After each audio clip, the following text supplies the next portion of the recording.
carefully cut out. And whoever owned that felt that these were not worthy of being in Shakespeare's collected works. Would you like to know who owned it? Please? It was the lawyer for the Archdiocese of New York from about 1916 through about 1952, George Gillespie. I must write. I mean, it is fascinating. I've taken a photograph of that as it falls so clearly into this argument.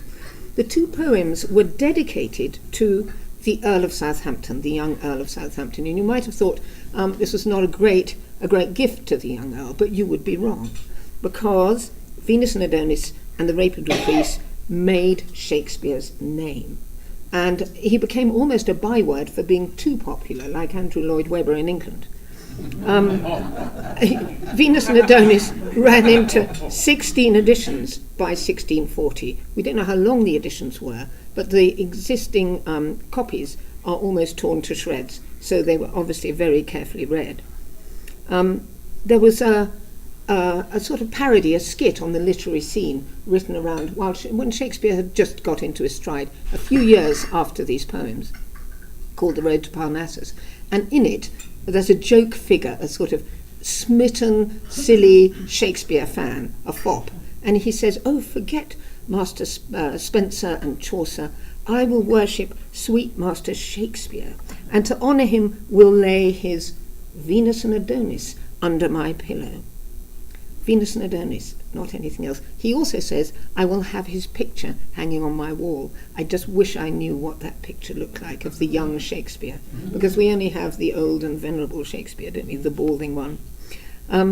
Another commentator linked Rape of Lucrece with Hamlet. He said the younger sort like Venus and Adonis, but the older, the wiser sort, prefer Rape of Lucrece and Hamlet. So in the 5 years after Shakespeare wrote these poems, there are 12 contemporary allusions to the man, and they're all to Shakespeare the poet. There are only 5 allusions, are to Shakespeare the playwright. So if these widely admired and imitated poems were his first and greatest hits, why can't we read them? I mean, have tastes changed that much?